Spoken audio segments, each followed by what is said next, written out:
Gauranga Hridaya Dhariya Bola Bhaja Gauranga Kaha Gauranga Laha Gaurangira Namare Jai Jana Gauranga Bhaje Se Hoya Mara Pranare Hare Krishna Hare Krishna Krishna Krishna Hare Hare Hare Rama Rama Rama Hare Hare Yashaiva Padam Prema-bhakti-candrika Padama Kumanta Tasmai Jaganmangala Mangalaya Chaitanya Chandraya Namo Namaste Chaitanya Chandraya Namo Namaste Chaitanya Chandraya Namo Namaste Madhgavirapi Gopala Sri Kuryat Kripaya Jari Tadaiva Sambhaya Pidva Vishayustat Priya Janaha Shri Krishna Krishna Chaitanya Sasanatana Rupaka Gopala Raghunatha Brajabhava Panchakalpa Tarubhischa Kripa Sindhu Bhyevacha Patitanam Pavanebhyo Vaishnavibhyo Namo Namaha Jai Shri Krishna Chaitanya Prabhu Nityananda Shri Advaita Gadadhar Shivasari Gaura Bhakta Vrinda Hare Krishna Krishna Krishna Hare Hare Hare Rama Rama Rama Hare Hare. So we can recite together this verse by Srila Vishwanath Thakur, which glorifies Srila Narottam Das Thakur.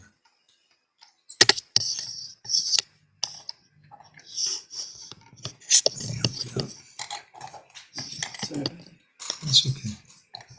There you go. Let's get that. Shri Krishna Nama Amrita Vaishi Bhaktra Chandra Prabhat Vasta Tamo Buraya Gauranga Deva Anucharaya Tasmai Namo Nama Shri Narottam Maya. Again and again, I offer my obeisances unto Srila Narottam Das Thakur.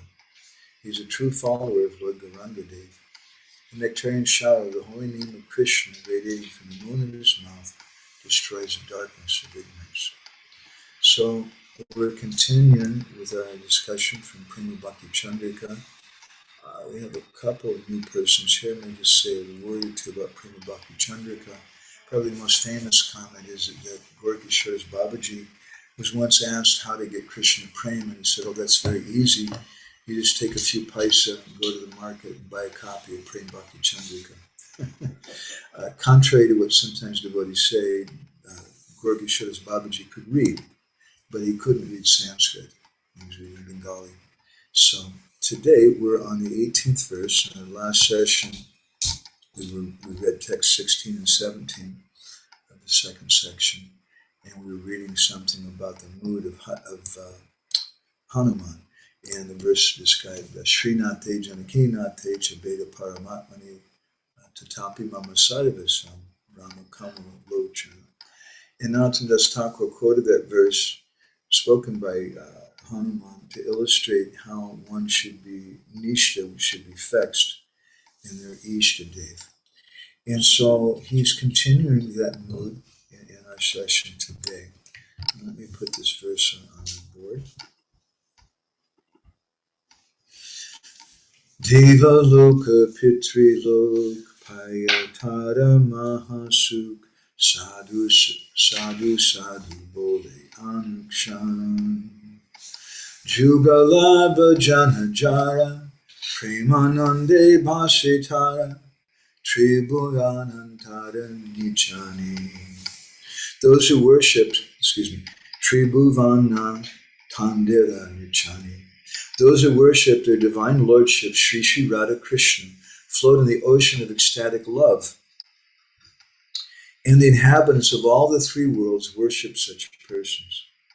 The demigods and the forefathers become greatly pleased and shower their blessings, saying, "Well done, well done." It says, sadhu, sadhu, sadhu. In Sanskrit is saintly person, but sadhu also means very good, well done.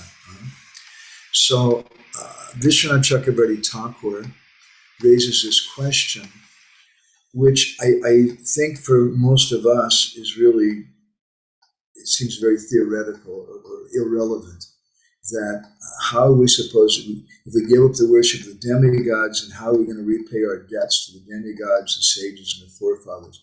I don't think your average Hare Krishna devotee today is walking around thinking, how am I going to repay my debt to the demigods? I don't think they're thinking about that at all.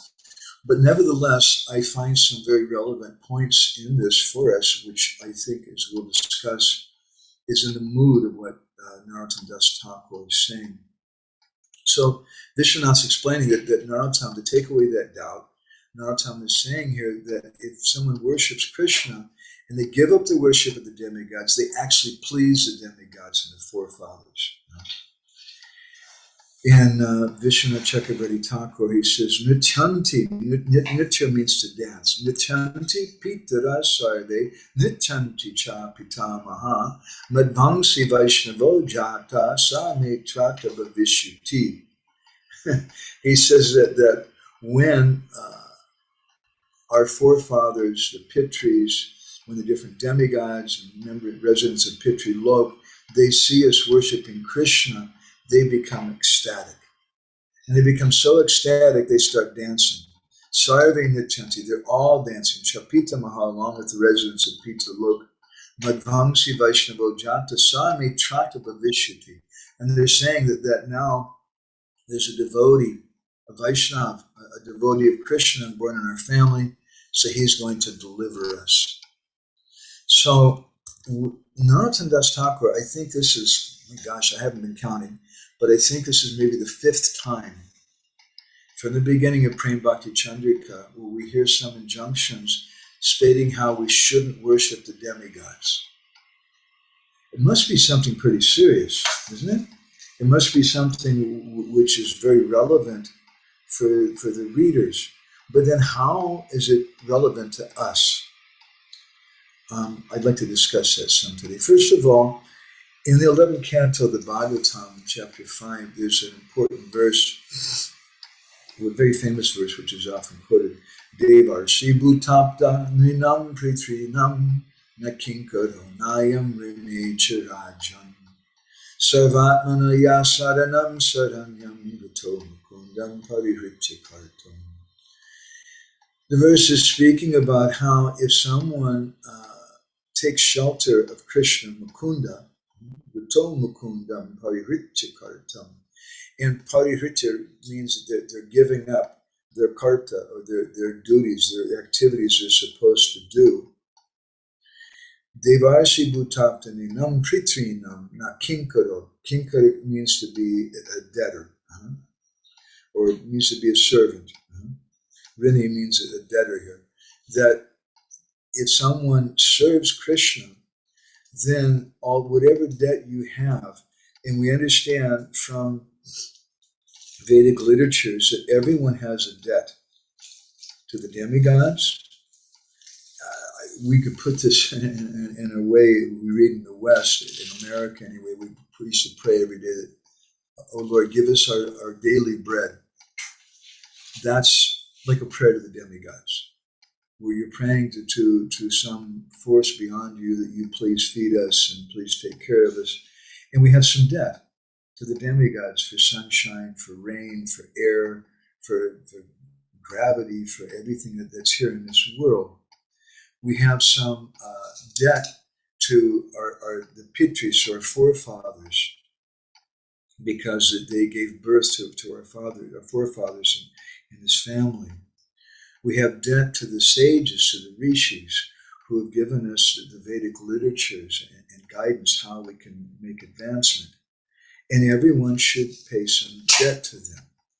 In the material world today, debt has become practically the most common thing. And just like you were telling me, I wanted to get a loan from the bank. It's just a common thing to get a loan from the bank. And people don't even think about it, that they're in debt. It's just a common thing. Everybody's in debt. The United States is the wealthiest country in the world, and I don't know how many hundreds of trillions of dollars they're in debt. China basically owns America. Because they're always borrowing money from them. So debt is a very common thing, and debt is something which really puts us in anxiety. One Shastra, one scholar, a secular scholar, Donald Davis, wrote some interesting things about the Dharma Shastras and debt. And he said, according to him, what was he read, the essential core theme that underlies all the Dharma Shastras is the issue of debt. That if you talk about the Dharma Shastras and Varnashram Dharma, we should follow Varnashram Dharma Prabhu. Basically, the core of all of that is debt. And that debt, it's a specific kind of obligation which ought to be done. In other words, we should repay this. And the way that we repay that is through Dharma. But then Krishna comes in Bhagavad Gita and he says, Sarva Dharma Parityagya. Give up all that Dharma. He doesn't say Sarva Papa Parityagya, give up all sin. He says, give up all religion. So we have those debts, but once someone is taking shelter of Krishna, who's like the root of the tree, then there's no longer any debt. The Bhagavatam, in the 3rd chapter of the 11th canto, there's a description about guru and disciple. And it's described as Dakshina Jnana Sandeshaha. That what is it that Gurudev wants? What is it that the disciple is supposed to give? This is Dakshina. Dakshina means that you're supposed to give some money. Traditionally, we see in ISKCON when devotees get initiated, after initiation, they go around with their Harinam chatters or whatever, and they collect donations from everyone. Our Bhakta Rupa always gets really annoyed with that.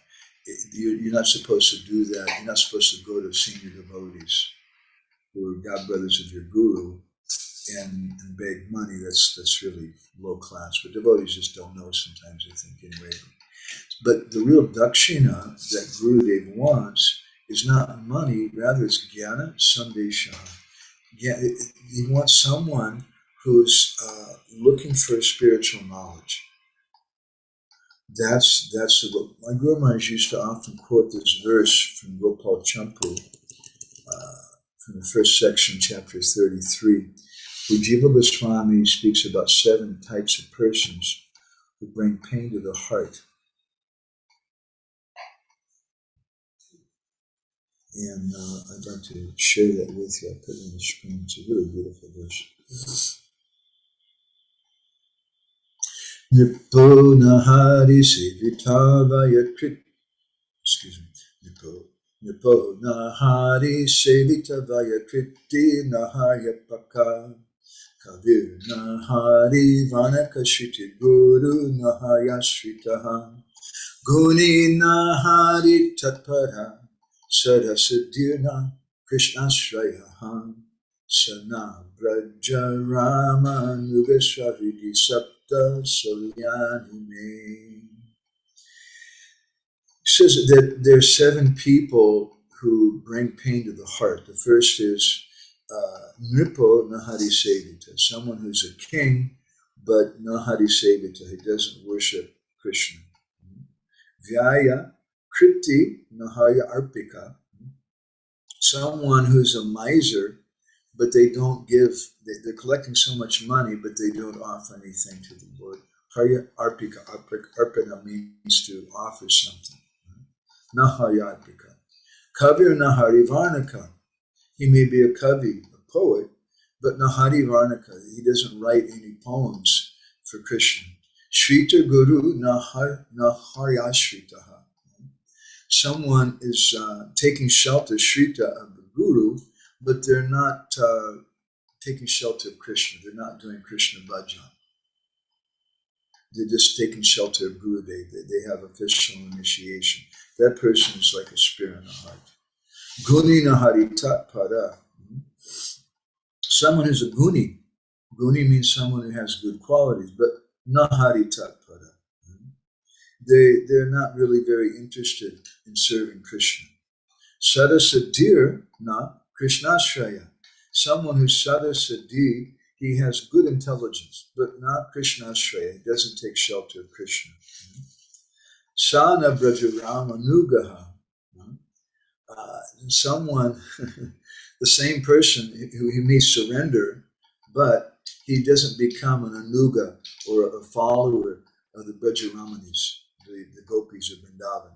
Swaridi Sapta Salyani Me. This person, these are 7 different spirits in our heart.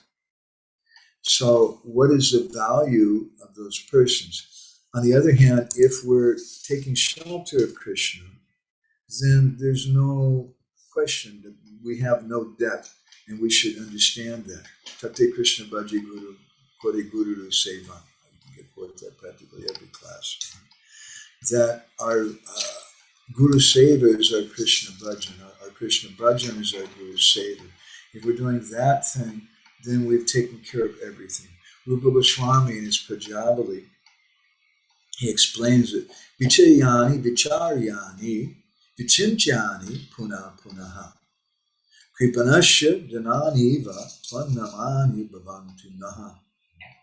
That just as someone who's a Kripana means a miser, someone who's collecting money. So that this miser, Vichayani, Vicharyani, Vichintyani, he's collecting this money, he's counting the money, he's thinking about the money constantly, punaha, again and again, just constantly like that. In the same way, he says, let us do the same thing with the holy names. Because that holy name is a real wealth. That holy name, chanting the holy name, is a real way to repay debt.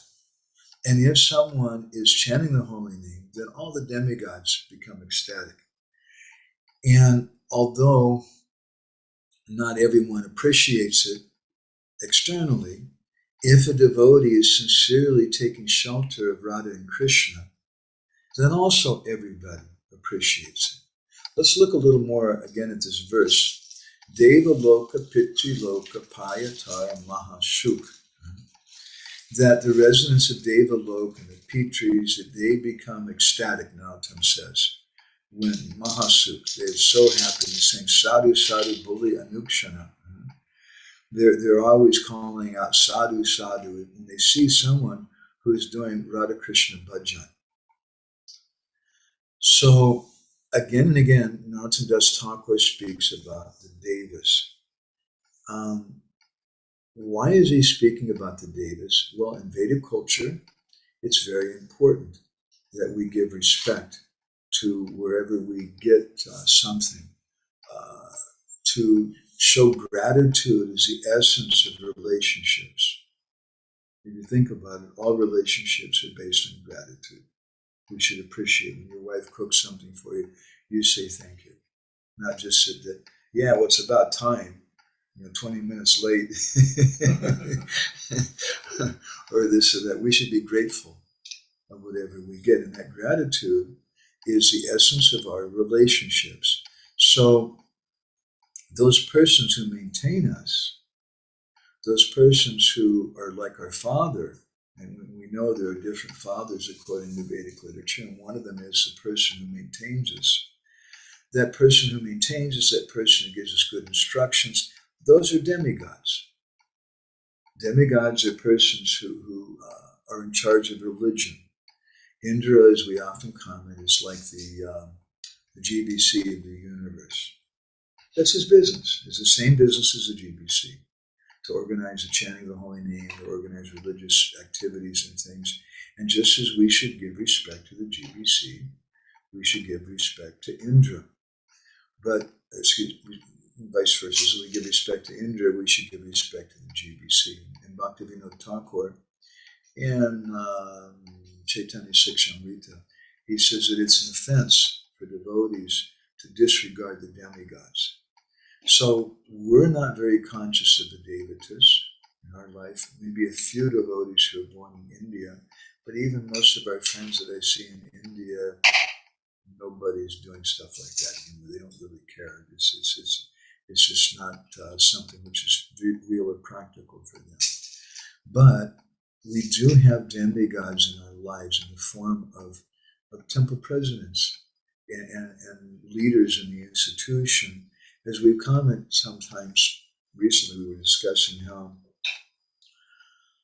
to establish Krishna Bhakti, culture is necessary. Srila Prabhupada used to say that the Hare Krishna movement is a cultural movement. And the gopis are practicing 64 arts. That's culture. They're not practicing religion. They're practicing art. They're practicing dance and music and different things for the pleasure of Krishna. So that culture is a very pervasive thing. It's a very deep thing. It requires a whole society to give that. Sometimes somebody wants to teach us what Vedic culture is, Prabhu, Vaishnava culture. And so we're going to have 2 one-hour-long classes, and we're going to train you all up in Vedic culture. I find it very amusing because it doesn't work like that. You don't get culture just by attending a class for an hour or 2. You get some ideas, you might get some inspiration, but we learn culture by living it. And therefore, I think it's one of the reasons why Srila Prabhupada many times stated that he wanted all of the devotees to go to India every year, stay for a month, and better yet, everybody should go to India and stay for a few years and learn an Indian language like Bengali or Hindi. Because even if you go and stay in India, if you don't learn the language, you don't really understand the culture. And even, I'll say this further, even if you understand the language, if you don't read their poetry, you can't really understand another country. You know, I've been staying in Hungary, and I can appreciate now there's some culture there, but I don't understand practically any of the language. And I can appreciate too, though, speaking with the devotees, the depth of their poetry, their attachment. But poetry is like the life of any society. And if you want to understand their life, you have to read their poetry. So that requires some time, and you should live amongst the people. You'll learn the culture. You'll learn the subtle nuances. You'll learn what a society does if some husband, some married man is not faithful to his wife, how they react to that.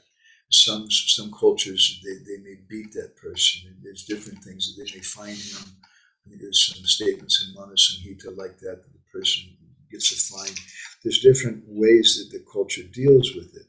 But at the same time, unless you live with those persons and you see over a period of years, you can't understand the subtle nuances, because sometimes there's extenuating circumstances. Everybody understands that big word, extenuating, meaning some special circumstance where the normal law is not appropriate. So that's a very important thing to learn in culture. Otherwise, you have neophytes who just always insist on the letter of the law.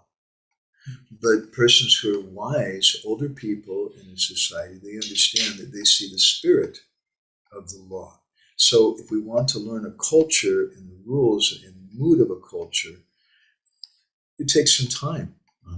It's not such an easy thing. So Srila Prabhupada created, because there was no culture, he created ISKCON kind of as a way to artificially create culture. And artificial is perhaps a harsh word, but that's pretty much what it is. That there'll be some rules and regulations, and people will read Krishna book every day and drink some hot milk at night and go out and do Harinam every day, and from that they're going to learn culture. They're learning about Guru Seva. And they're getting some appreciation for culture. And Srila Prabhupada created an art department.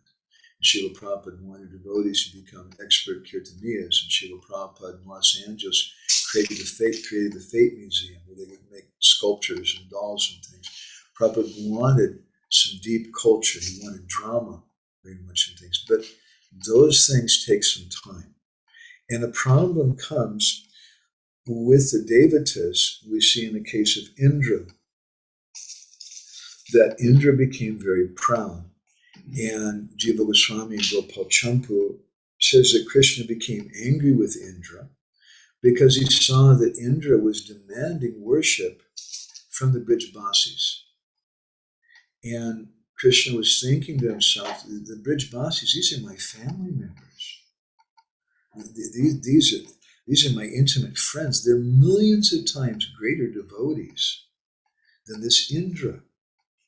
And so Krishna very kindly, because Krishna does appreciate Indra, Indradi Vyakalam Lokam Hridayanti Yuge Yuge. In the first canto of the Bhagavatam, it stated that Krishna comes again and again to help Indra, because Krishna supports organized religion. That's what Indra represents. He's protecting organized religion, and Krishna always supports that. But the problem with that organized religion is a number of problems, one of which is that it can easily become mechanical. And another problem with it is, especially when it becomes mechanical, then the Bahirmukh janas, or the external people, just see the external aspects of the religion, especially in dress. If you ask someone who is a Catholic, they'll say, well, those are the guys who wear black and they have a little white collar. Who are the Hare Krishnas? Oh, those crazy people who shave their heads and wear robes and they jump up and down in the street and chant.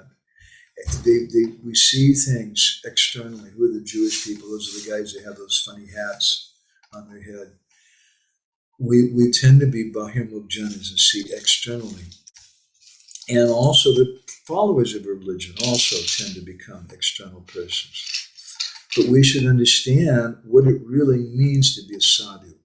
I'd like to turn a little bit to Harinam Chintamani, where Bhaktivinoda Thakur in chapter 4, he describes what is really a sadhu. Krishnaika Saranatai Sadhu Lakshana. What is the Swarup Lakshana, or the primary characteristic of a sadhu is Krishnaika Saranatai, that they're taking shelter of Krishna. That's the Sadhu Lakshana. And then he goes on to say, Apanake sadhu bolya parichay dheya dhambikataya. That someone who just sadhu bolya means they're speaking, they're saying, I'm a sadhu, I'm a sadhu. They're demanding respect. Bhaktivinoda says, parichaya dheya dhambikata. That's just damba, that's just pride, arrogance. They're not really a sadhu. And he goes on to explain, Krishnaika Sarana Matra Krishna Nama Gai. As soon as someone surrenders to Krishna, then the symptom of that is Krishna Nama Gai, that they're chanting Krishna's name. Then what happens at that point, Sadhu Nami Parichitta Krishna Kripaya. Then by Krishna's mercy, Krishna Kripaya, Sadhu Nami Parichitta, they get a reputation. And people say, oh, he's a sadhu. He's chanting Krishna's name. We were surprised yesterday when we were driving from Warsaw to Lithuania. We stopped at some gas station. I used the bathroom and I'm coming out, and there was a young boy, about 8 or 10 years old, and when he saw me coming, he held the door open for me. I was very charmed by that, to see that he had such culture like that. So he's treating me like, oh, this is a saintly person. He doesn't know anything probably about Hare Krishna at all, but just seeing that or dress or something. So this naturally happens. I used to compare it to a conveyor belt, that you just move into the temple. I remember I moved into the temple in Los Angeles in 1982, and I was very enthusiastic. My idea of practicing Krishna consciousness was that from the very first words in the kirtan, Nama, I'm studying dance. Up until the very last words of the kirtan, I would just dance the whole time. And my dancing wasn't from the heart. My dancing was from the mind. It was good for me. But that was my idea. And I remember one of the new bhaktas, who was also in the new bhakta program, after I'd been there for a couple of days, he came to me and says, wow, you're really advanced. He said, within a couple of years, you'll be a sannyasi, and then a GBC, and then probably a guru. Like staying in the institution, just these things come about. And then I found after, I don't know, a few months or something, staying in the temple, one day someone asked me to give class. Hey, Bhakta Mark, at the time, you want to give class? I used to be a public speaker before I joined. I was a coach for debate team. So public speaking was something I was used to doing, and I liked to read. So they asked me to give this class, and I gave the class, and I guess it was okay. And then they said, wow, that's really good. Now you should give the class quite often. And I remember thinking to myself, wait a minute, I didn't come here for this. I came here to take shelter. I came here because I have problems. And now all of a sudden, they're putting a label on me. And this one guy's telling me I'll probably be a sannyasi in a few years, or GBC. And then they're asking me to give class, and people are clapping their hands. And this is really strange. Well, this is like the ISKCON conveyor belt. You just sit down on the conveyor belt. You don't have to do anything. Just your hair starts getting gray after a few years, and they say, oh, you're a senior devotee, Prabhu. And therefore, you must be somebody. And actually, it's a little harsh perhaps, but I'll just be frank. It's partly because we don't have so much culture. You don't see that so much, that kind of behavior in Jagannath Puri or Vrindavan. Although people do respect elders, certainly, that's part of the culture. And even if someone is a sadhu, an elderly sadhu, they'll certainly respect them. But yashayo lakshanam proktam, they respect people by their lakshana, by their qualities that they have. But in our society, we don't know people's qualities very well. And we're kind of taught from the very beginning that we should just put on a show. So Bhaktivinoda goes on to speak about this. Krishna Bhakta Vyatita Nahiku Sadhu are. That there's nobody who's more entitled to be called a sadhu, Nahika, Vyatita Nahika, than a Krishna Bhakta, than a devotee of Krishna. But someone, Ami Sadhu Boli, someone who says, I'm a sadhu, Hoya Damba Avatar. What they are is Damba Avatar. They're an incarnation of pride. Chanakya Pandit describes in one place, Swahasta Gratita Mala, Swahasta Grishta Chandanam, Swahasta Likitam Stotram, Sakrashyapi Shriyam Haret. Swahasta Grahita, that you lose your glory that you have. If you make a garland and you put it on yourself because you want everybody to give respect to you, right? So you put this garland on. It says that even Indra, Sakrashyapi, Sakra is Indra, even Indra will lose his glories if he wears a garland that he made himself. Or he drank some sandalwood paste and he puts it on his head to let everybody know he's really a sadhu. Or Swahasta Likitam Stotram, he writes some verses glorifying himself. Even Indra will lose his glories. We had to be very, very careful. So we're hearing about the demigods, these persons who, a demigod, I'm defining a demigod as someone who nourishes the living entities, who helps preserve their religious principles and encourages them. Well, for us, that's a temple president. For us, that's our counselor, Prabhu, or that's our GBC or whatever, in our ISKCON society. But those persons should be real sadhus, and not just someone who dresses, like Indra may make a garland for himself, but what's the value of that? Chanakya goes on, he says, Purai ukto guno yastu, nirguno pi guni bhavet, Indropi lagutam yati swayam prakyapitaya gunai. That someone, they may be Indra, again, they may have so many good qualities. Parai ukta guno yas too. They actually says they may not have any good qualities. But if people glorify them, then you become honorable. I have seen it. You may be a completely useless person, but people clap their hands. Prabhu, that was a great kirtan. You're like an incarnation. That was special prasadam. You're really an elevated devotee. I can see the way you cook, or the way this thing or that thing. But you really don't have any good qualities. They think you're really observing your japa, but they weren't looking at you closely. If they would have looked closely, they would have seen you were actually asleep. But they saw, wow, he's really in samadhi. There's a different kind of samadhi. And they glorify that person.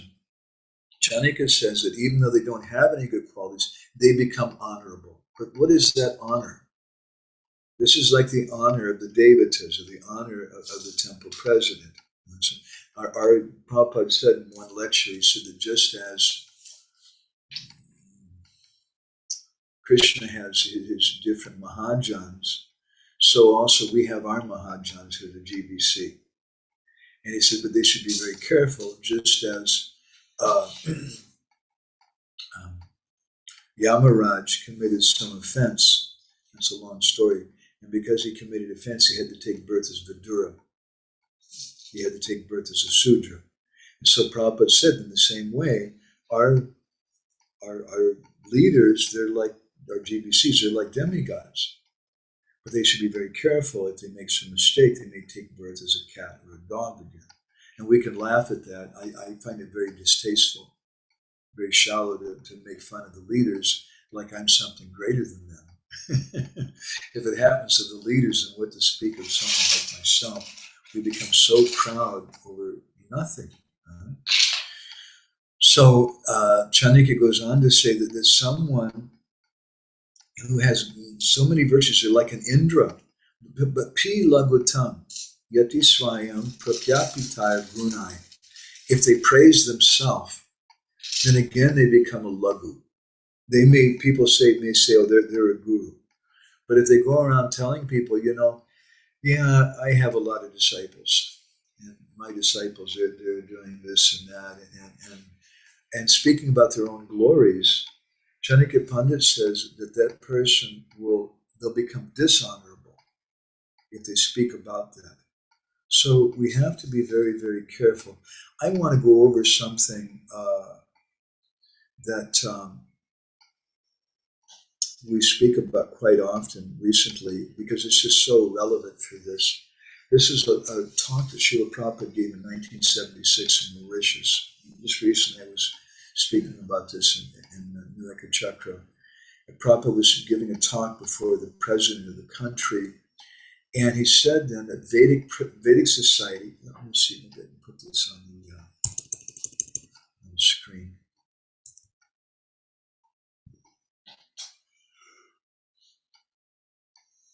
Hi, Krishna. Yeah, we'll share that one about, I see your comment, Jaguar. If I forget, you remind me, we'll share that one about being an avatar of pride. It's really good. So this is one of my favorites here, though. Love Not Law, we titled this, and we printed this in our Vendor magazine. Prabhupada, this is word for word from the Back to Godhead magazine. And by the way, if you want to look this up, we were mentioning the other day, we did a search for it because I wanted to see the context that Prabhupada spoke this in. And I couldn't find it in the folio, but I did find it in the BTG. And I was a little confused because someone could say, well, maybe Prabhupada didn't really say it. But it was printed in 1976. Prabhupada was looking at every BTG. There's no way they would have made something up. It must have been from Prabhupada. And then recently we saw a Prabhupada memory with our friend Arjun Prabhu from Mauritius, and he commented about it. He said that they made a recording of this talk. They sent the tape to Los Angeles. Somebody transcribed part of it for Back to Godhead magazine, and then they lost the tape. So the whole thing was never saved. So anyway, Prabhupada says Vedic society is based on the principle of love between husband and wife, father and son, the king and the citizens, and so on. Civilization must be founded on love, not law. But the demigods, this is a problem with Indra. Indra is insisting everything is law. But Prabhupada is saying civilization must be founded on love, not law. By law, you cannot make a person love you. First, he must love you, then he will gladly follow your law. But the problem is with the demigods, or persons who are like demigods, who are protectors of religion and who are maintaining different devotees, it's a good thing. But sometimes if they're not giving love, then they insist on law. Look, Prabhu, I'm in charge. I'm the manager here, and you have to follow me. You have to do what I say. So Prabhupada says that modern civilization lacks this basis of love, and the result is everything is superficial and false.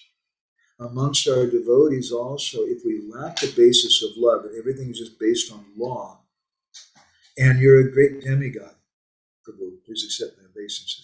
You're a great demigod. You're in charge of things. And you're helping maintain so many devotees. And you're preserving the principles of religion, just like Indra.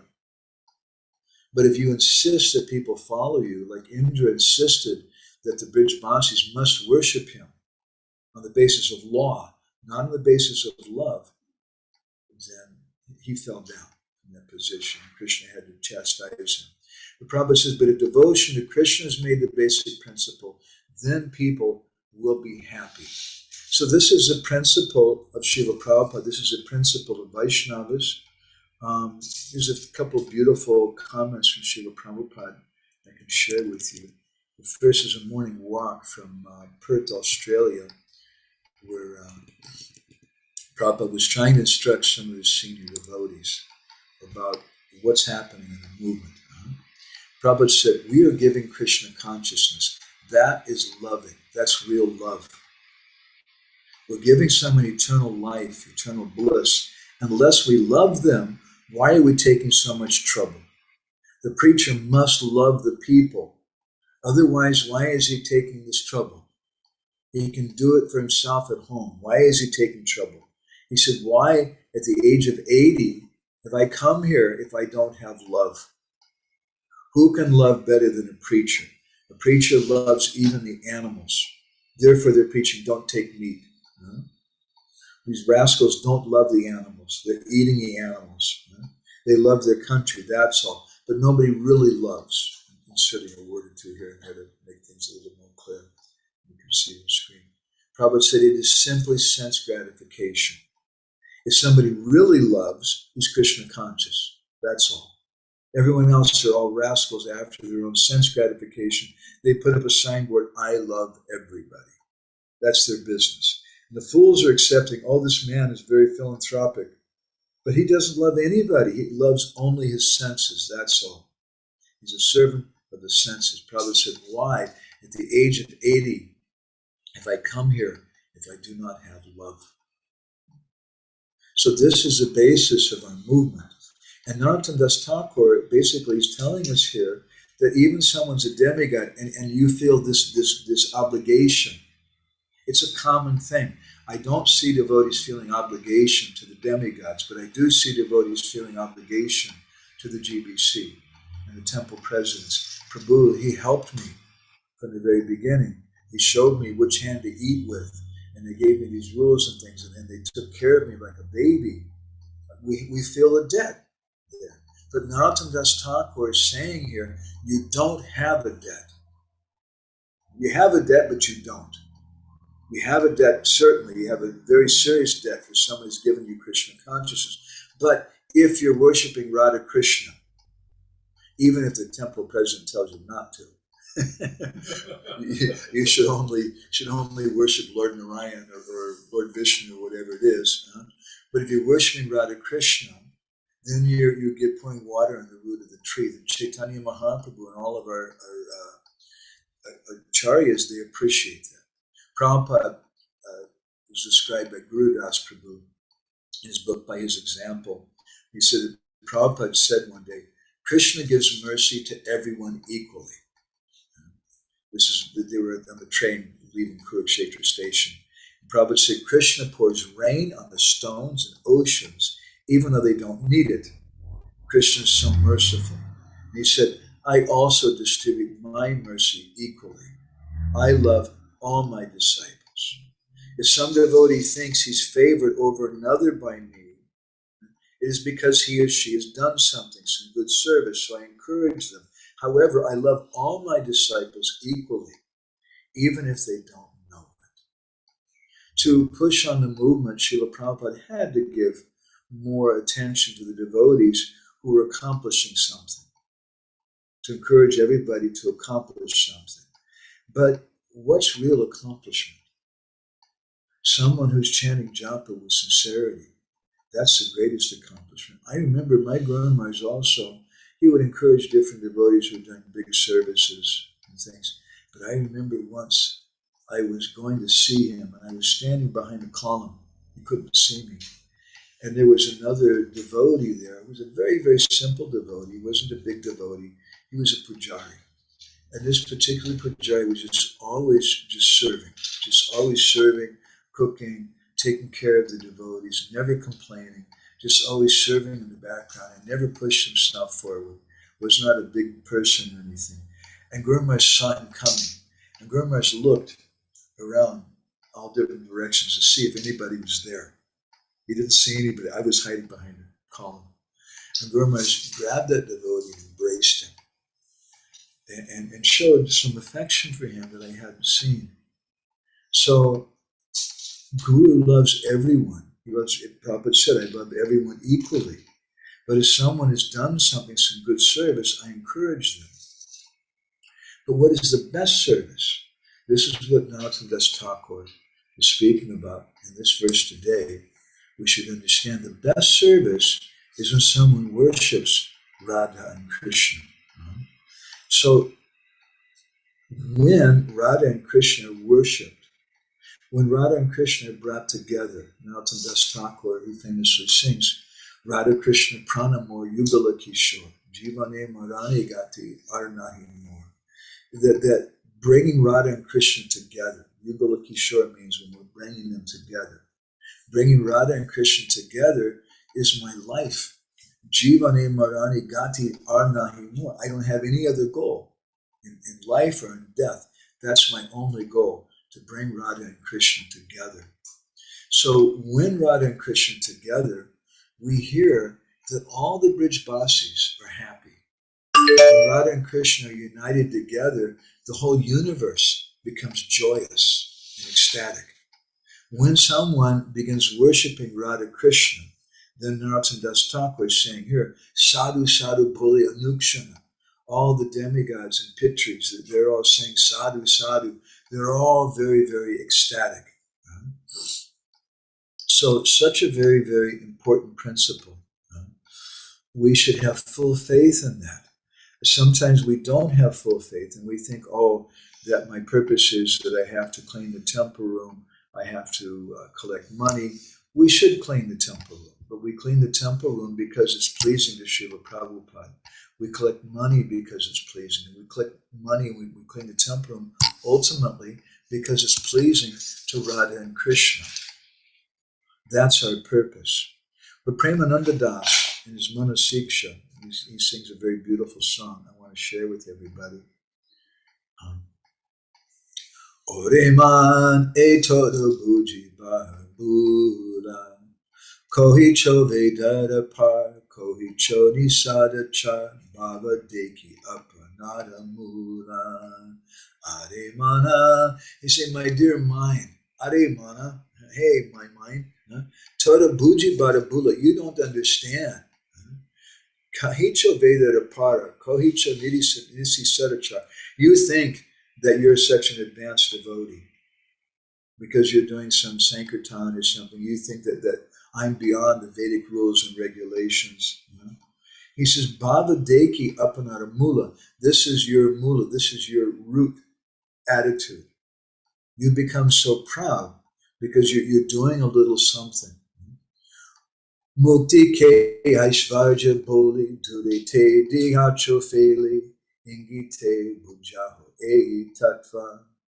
Anicca asara artha sevalo sadahi pratya. He says that you're criticizing liberation. Oh, liberation, that's just some opulent thing. Aishvarya Boli. Durite diyachya. I've given that up, Prabhu. I'm not interested in that thing. But at the same time, anitya sara artha sabala sadai pratya. You're always thinking about wealth and money, day and night. From the lips, you're speaking all these things. I'm very elevated. I'm beyond the rules and regulations, which is what we say in the West quite often. And I don't want liberation. But actually, I'm always thinking about money. Nir hetu yajana koro hetu sai chadite naro kataya virakta e samsara. He said, you're doing these yagyas, you're doing all these different things, but nir hetu. You're not able to, you're saying you don't want anything from it. Okay, that's very good. But at the same time, hetu sachaditi naro, you can't give up this attachment to these things, to the material world. Kataye virakta e samsa, you can't give up your attachment to the material world. You say you're detached. Kataye virakta e samsa, you say that you're detached from it.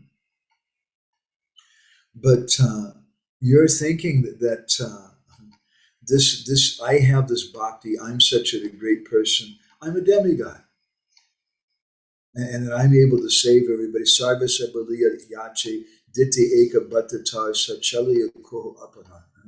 You think that I've given up everything, I'm such an advanced person. Kaho bhaji brindaban, gade sukha vasaman, bhalo baso basana bhushani, santushtamani chomani, mahakrode apamani, atmasukha guchilo kemoni. You're telling everybody, Koho Bhaji Vrindavan, I'm worshiping Vrindavan.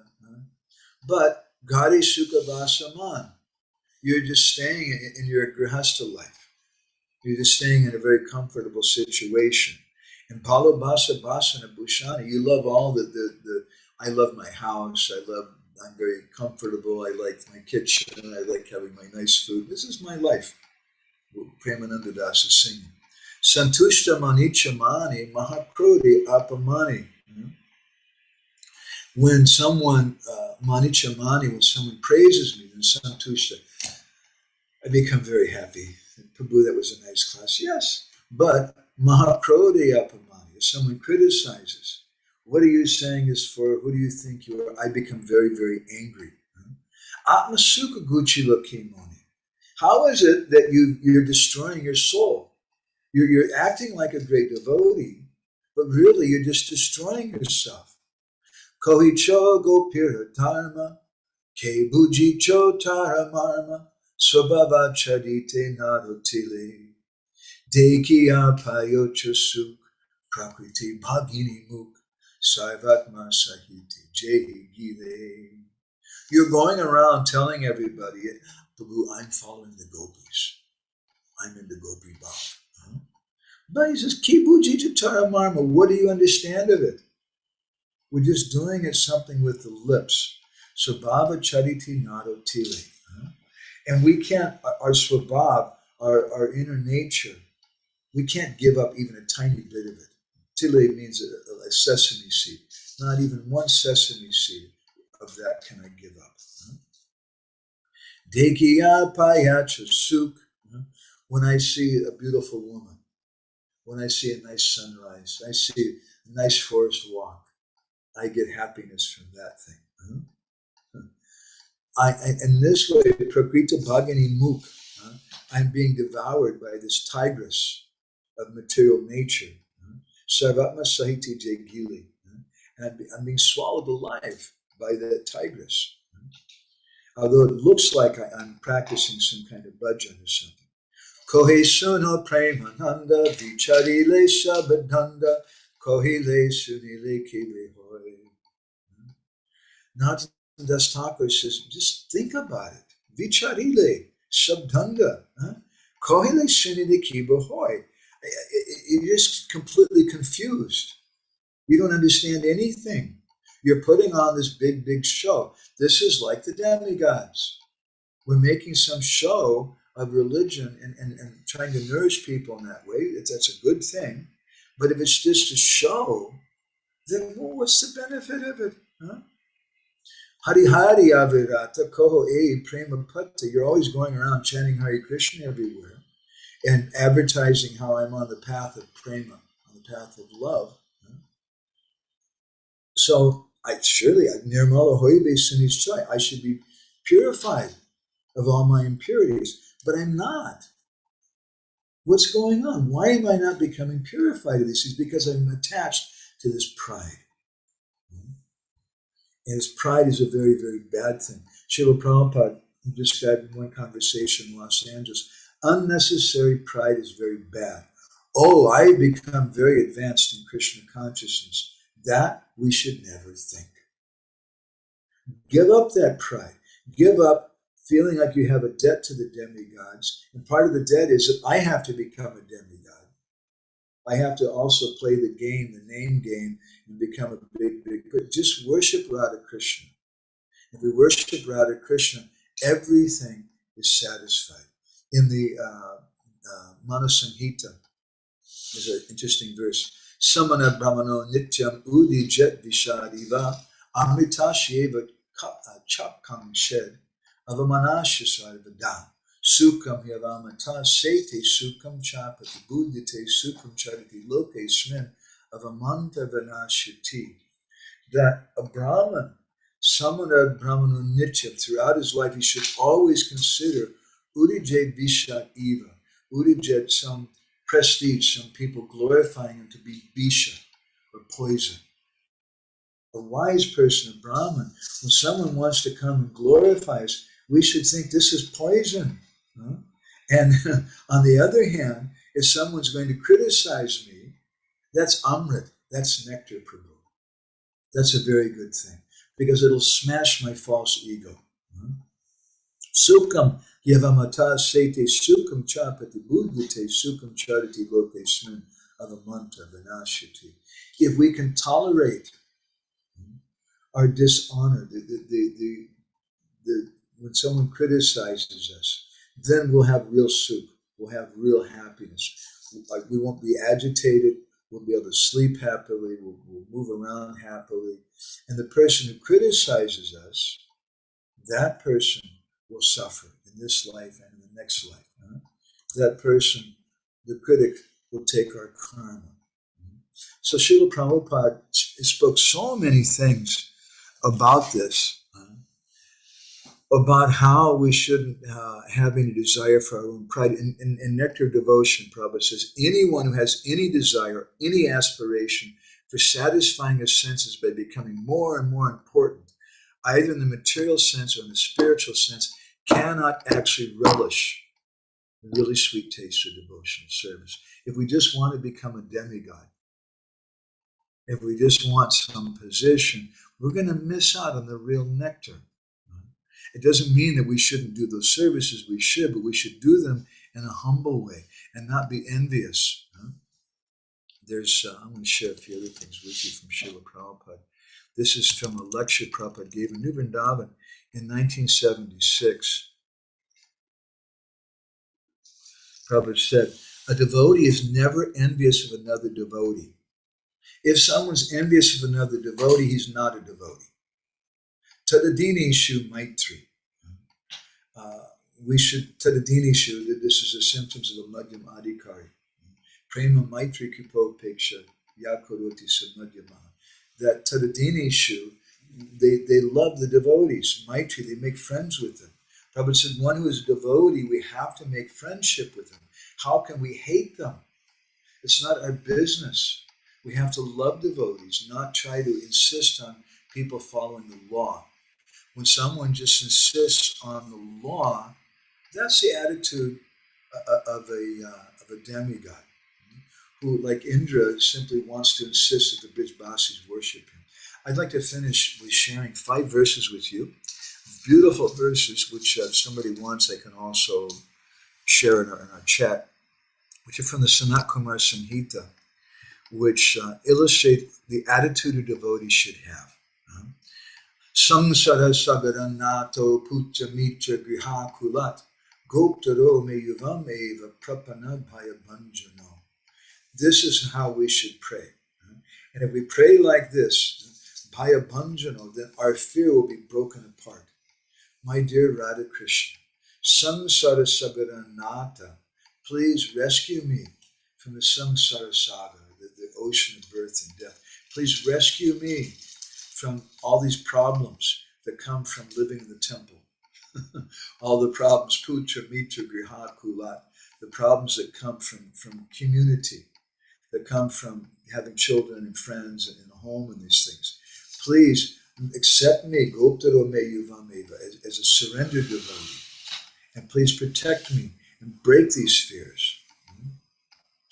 We have these fears and we think that, I have to become a demigod, I have to insist on the law. But all we have to do is worship Radha Krishna. And then all the demigods and all the previous Pitris, and they're going to be saying sadhu, sadhu in great ecstasy. So Sanat Kumar Samhita, right? Yeah, Sanat Kumar Samhita goes on. Yoham mamasti yatkinchit iha loke paratta cha tat sarvam bhavator adya charaneshi mayarpitam. My dear Lord, this is our prayer. Yoham mamasti yatkinchit. Whatever I have, whatever I am, iha loke paratta cha, whatever I have in this world, tat sarvam, all of that. Bhavator adya charaneshi mayarpitam. Mayarpitam, arpitam means to offer. I'm offering this. Charaneshi mayarpitam. I'm offering this to your lotus feet. Whatever I have in this life, in a future life, I am offering everything to you. Aham apyaparadhanam alayas chapta sadhanaha agatis chatato nato bhavanto me bhavidgatihi. He says, I know you're going to say, who is this guy coming and praying like this to me? I know this person. Aham apyaparadhanam. I'm the abode of all offenses. That's what I am. Alayas chapta sadhanaha. I gave up my sadhana. That's the most disgusting thing someone can do. I've given up chanting my Gayatri. I've given up chanting my 16 rounds. I'm not doing anything. Maybe externally I'm doing it from the lips, but I'm not really deeply doing it. I've given up all those things. Agatis chatato nato. I have no agati. I have no, gati means a destination, a goal. I have no goal. I have no destination. I don't know where I'm going. So, my dear Radha Krishna, in this situation, in other words, it's not that you can only pray to Radha Krishna if you're on the platform of Krishna praying.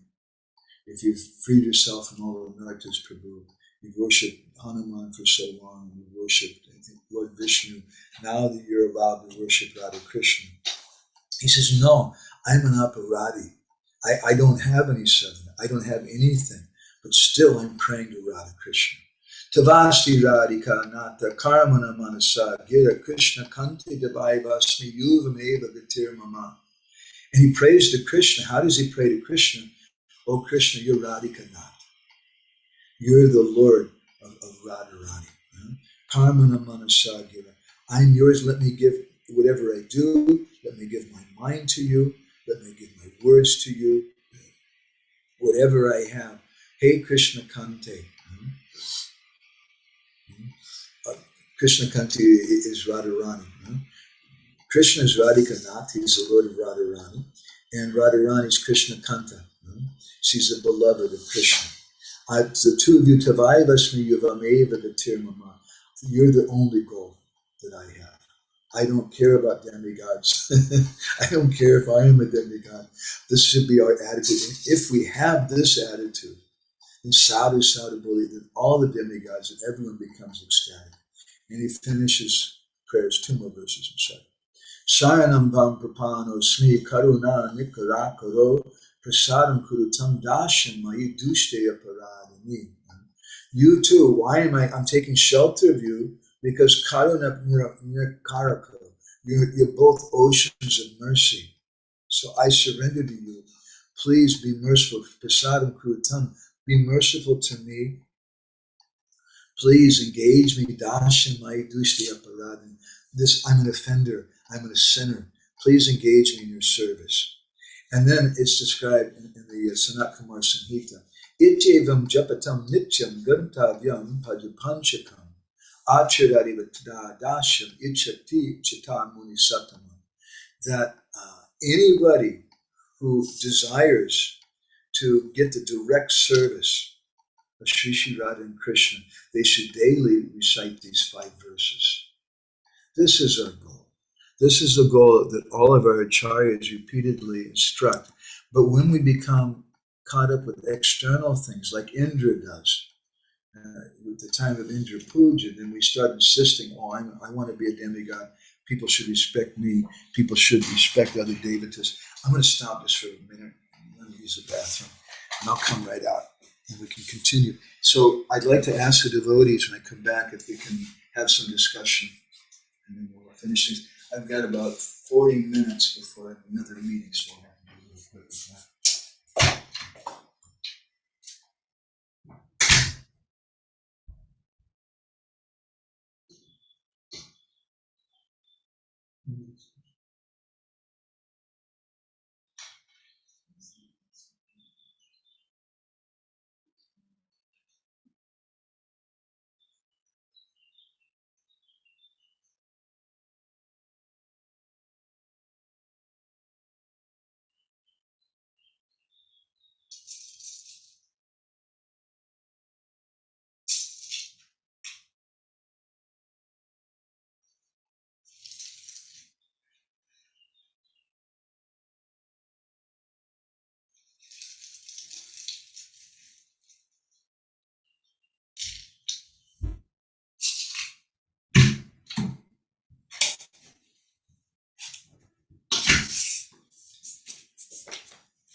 Hare Krishna.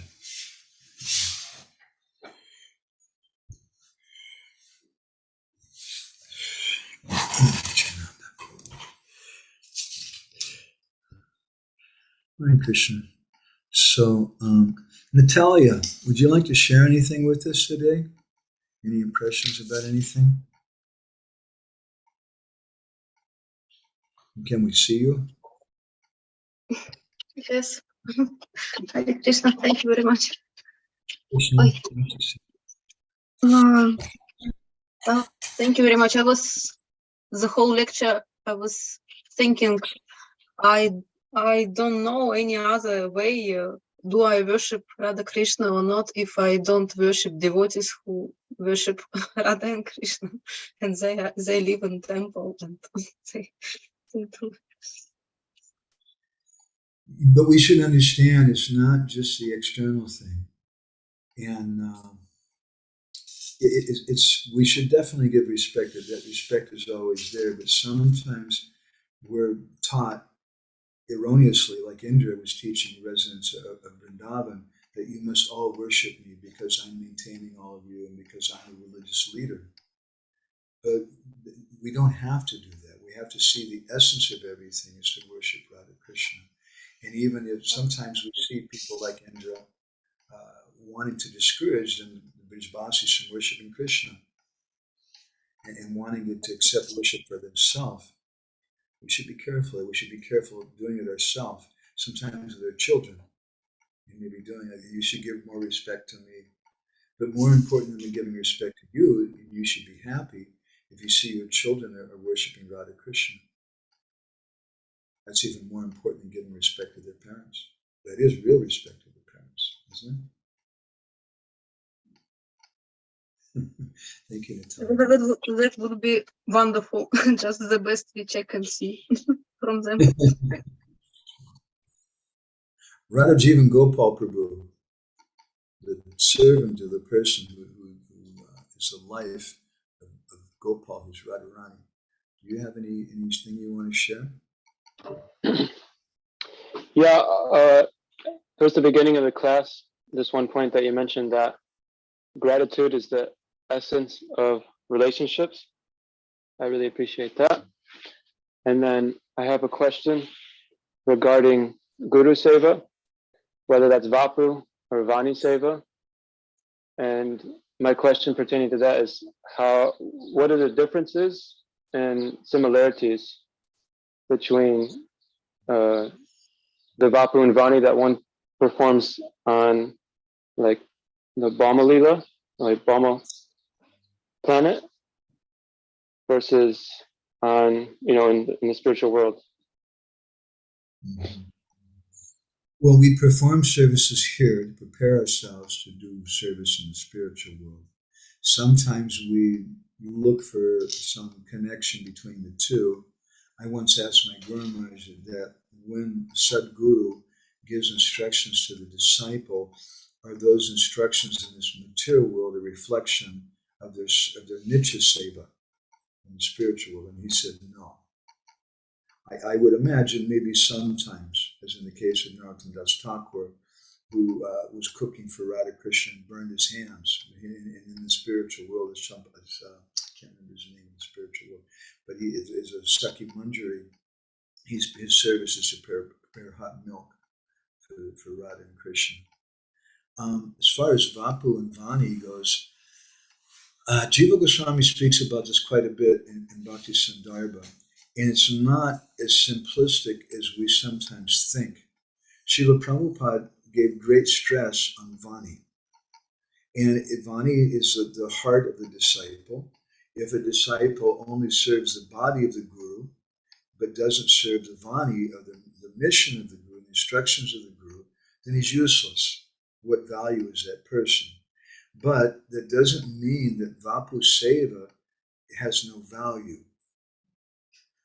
I had some association with Brahmananda Prabhu, Prabhupada's very senior disciple, and I just loved hearing him speak about Srila Prabhupada because he had so much physical association with Prabhupada. On the other hand, there's other devotees who maybe they sat in one or two classes of Prabhupada, but other than that, they never saw him. Some devotees never saw him at all. They were initiated by Prabhupada through the mail, and they never met Prabhupada. I respect them.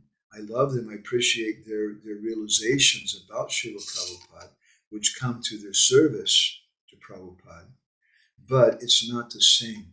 I'll give you another example. If your Guru Maharaj is traveling, he's flown all the way from India, from Delhi to New York City, and he arrives, and you're a very eager disciple, and you're thinking to yourself that, well, the real thing is the Vani, not the Vapu. It's only shallow devotees who want to serve the body, because the body is a temporary external thing. The real thing is you want to serve the Vani, you want to serve the message of Gurudev. So Gurudev arrives in the airport, and you say, Gurudev, I want you to know I'm an advanced devotee, and I'm not going to bother to take care of your body. I'm not going to give you a place to stay. I'm not going to offer you something to eat or a shower or anything. I just want to hear Hari Katha from you because I'm a very advanced devotee. That's the most important thing. That's offensive. It's insane. We also have to serve the body of the Guru. And as you've experienced, having such service with your Guru Maharaj recently, that gives you a wealth of understanding of his mood. When we serve the body of the Guru, it's not just that we're serving the body. A shallow person may be doing that, but someone with any depth, they're serving and they're always looking to see, does Gurudev like this service? What kind of thing does Gurudev like? What kind of foodstuffs does Gurudev like? What kind of service does Gurudev like the most? And they'll see, oh, Gurudev, he likes so many services, but he gets the most happiness from Krishna Katha. He gets the most happiness when someone is doing book distribution, preaching. We can see that with Srila Prabhupada. Gurudev appreciates all services, but he especially appreciates that service. If someone's really coming close to Guru, they'll come to understand what really pleases their heart, the heart of Guru. So that comes from doing Vapu Seva. If we're not close to the Guru, of course, if someone's very sincere, like Srila Prabhupada, in the case of in his connection with Srila Bhakti-siddhanta, or Srila Prabhupada had very little association with Srila Bhakti-siddhanta, physical, but because his mood of service was so intense, then everything was revealed in the heart to him. But for most of us, our service attitude is not that intense. And it's very, very healthy for us to associate with Sadhu Guru. I remember just a little before I came to my Guru Maharaj, actually, I was in Los Angeles and I'd gone to visit a couple of very senior disciple of Prabhupada, a friend of mine. And when I went into the room, there happened to be 3 disciples of Srila Prabhupada, very senior devotees, very, very senior devotees. And somehow they had some affection for me. Somehow they knew that I was thinking to take initiation. I'd been initiated before, my guru had gone away, but now I finally decided I want to take initiation again from somebody and make a connection. And so they were trying to discourage me. And basically all 3 of them were preaching about Ridvik philosophy in a very intense way. And these devotees were so senior that even your average Prabhupada disciple would just be like a child in front of them. They wouldn't be able to say anything. And what to speak of me? Who am I? So they went on preaching to me for over an hour. I was just quiet. It was kind of like this. And praying in my heart, please, Krishna, please protect this little bit of faith that I have in taking initiation again, and taking shelter of someone. And they were going on. And finally they ran out of things to say. And they said, so, Prabhu, what do you think? They asked me. And then I'm really on the spot. I had to look really deep in my heart. So I told them, I said, well, first of all, I'm very grateful that you all have so much love for me, that you want to protect me. And I don't want to go through what I went through before. To take shelter of someone who fell down and went away was so painful. I said, but at the same time, for 7 years, since my previous guru fell down and went away, I've been trying to take shelter of Prabhupada, and I'm not satisfied. I just told them very bluntly, I'm not satisfied. I've been taking shelter of Prabhupada, I'm not satisfied. I want what you have. And I started pointing to each one of them, and I knew their history in ISKCON. And I said, Prabhupada told you to go to such and such place and preach. Prabhupada trained you, Prabhupada did this and this, Prabhupada praised you, you had association with Prabhupada, you have instructions from Prabhupada. I want the same thing. And I'm not going to be satisfied with anything less than that. And then they were quiet. Nearly a funny one says, you're very sincere, Prabhu. He said, I'm sure your desire will be fulfilled. So I wanted some Vapu Seva. We all have Vani Seva to Srila Prabhupada, but I'm not satisfied with the Ridvik thing. Maybe some people are. I don't want to get into a fight about it, those people. Let them, if they're happy with that, that's fine. I don't want to get married to a girl that I don't get to meet. It's not enough just to talk to her on the phone or something. I want a relationship with Guru where I can meet him, he can chastise me, he can slap me, he can encourage me, and he can give me instruction that I can follow. And I'm not going to be satisfied with anything less. So that's going to come when we have physical association. And I had godbrothers years later, and I really tried to associate with my Guru Maharaj as much as I could. I traveled with him. I was his personal servant for a few months. I did whatever I could. Years later, after Guru Maharaj left, one of my godbrothers, who was a senior godbrother to me actually, came to Guru Maharaj before me, came to me and told me frankly, he said, I blew it. Speaking of himself, he said, I was afraid to get close to Guru Maharaj. But you were intelligent and you took that opportunity. And maybe I'm a fool rushing in where angels dare to tread, fear to tread. I'm just rushing into such an association. I'm not qualified for it. But that's my everything. Now in separation from my guru, what do I have? And that separation may be because Gurudev has gone back to India, or the separation may be because he's left this world. But in that separation, it's not just the Vani that we have, but it's the Vani that we received when we were doing Vapu Seva that we really appreciate. Is that helpful? That's my humble realization of those things. Yeah, that's amazing, Guru. Yeah, I love that. It looks like someone blocked you in the attic or something. No, I'm just in the shed. I kind of turned it into like a workshop. So I'm just working on some small projects. Okay, good to see you. Good to see what you've done. I'm wishing you. We were just talking today about Ypsilanti, Prabhuji's in Ypsilanti. We're speaking something about Dave Madhav. Thank you, Prabhuji. And speaking about Ypsilanti, Siddhahari Prabhu, would you like to share anything? Hare Krishna Prabhu, thank you for your wonderful class. I really appreciate your connection you drew between the the practical implication of not worshipping the demigods and worshipping the temple leaders.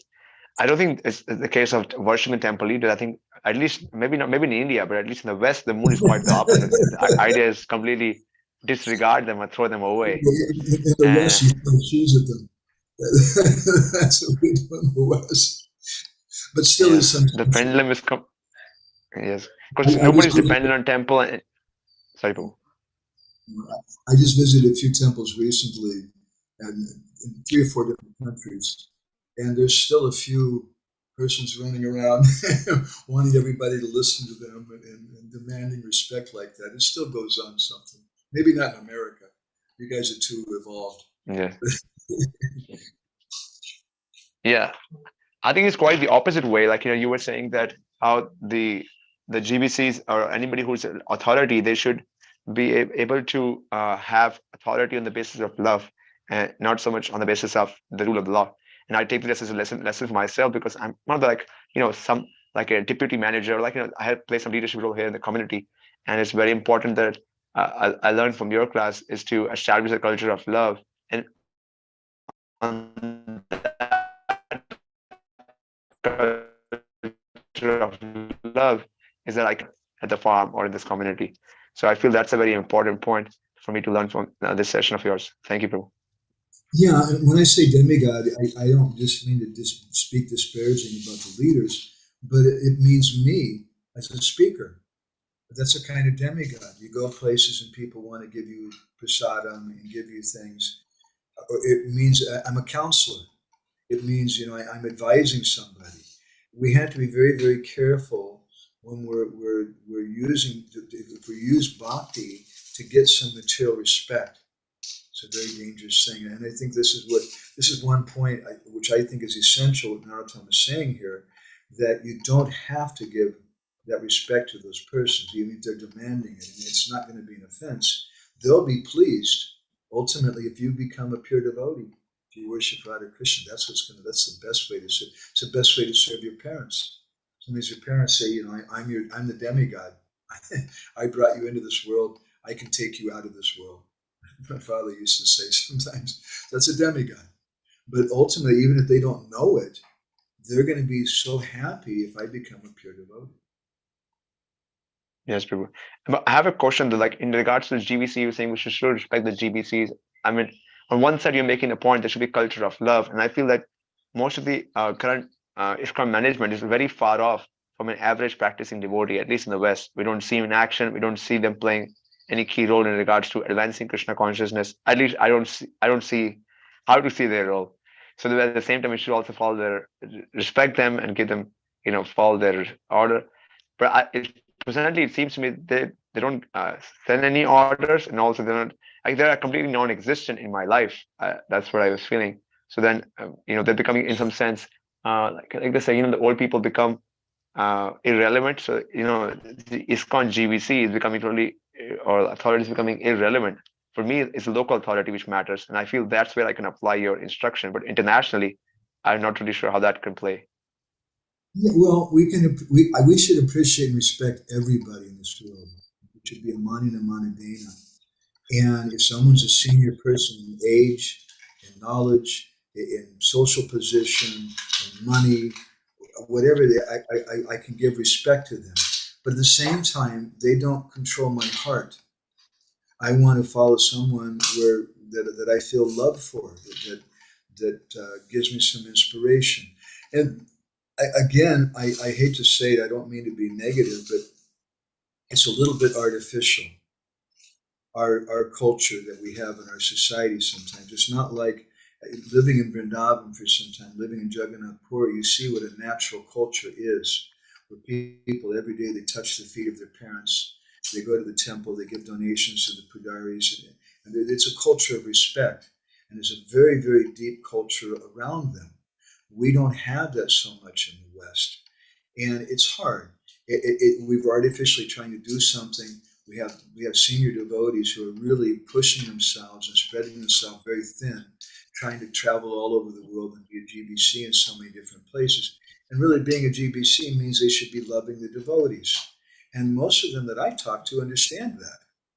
But it's just not possible. How can you give love to so many people when you can only visit that place once a year for a week or two? It's so really what Srila Prabhupada wanted. If you study some of Prabhupada's instructions, like the Declaration of Management, was one document that he wrote. He wanted the movement to be decentralized. He wanted to place authority in the local leaders. And if you look traditionally in Gaudiya Vaishnavism, at the time of Chaitanya Mahaprabhu, there was no temple presidents and community leaders like that. That's crazy. There were gurus. And there's those gurus, people loved them, and that's why they would follow them. And that's, to me, the ideal thing.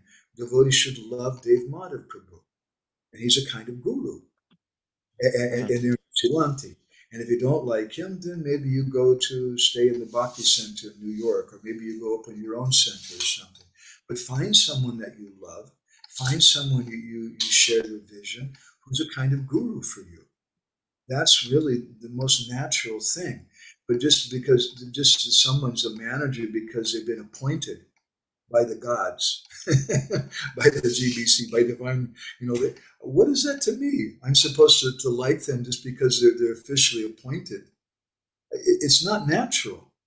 And we can try, but where is the love? And if there's no love, if I don't feel that love, then I can't really give my heart to it. I can be respectful, and I want to be respectful. I'm not a troublemaker.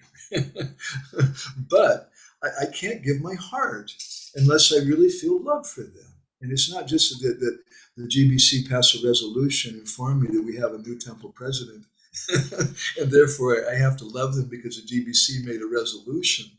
It doesn't work like that. That's law. We respect love. Yeah. Thank you, Babu. Thank you for sharing that. Really appreciate it, Babu. I also wanted to share a quick appreciation for a comment which you made last class, which really stuck with me. That you mentioned how Krishna consciousness is also like a love affair, and you gave that beautiful examples of how we should express our love in public, and how you gave some very interesting examples. But it really stuck with me how Krishna consciousness we're learning to love literally the way we see in movies, and it's like romantic love is not gone. It's not we don't. As renunciates, we don't leave romantic love, we just change the beloved to Krishna. So that was such a poetic way of you putting it last time. Thank you, Prabhu, for sharing that. It's like in America, everywhere in the world, people complain about being in the army. If someone goes to the army and they have a staff sergeant and he shouts at them and they have to march in line, there's the institution. They may say, I love my country and things, but it's a mechanical kind of love. Real love is something much more personal.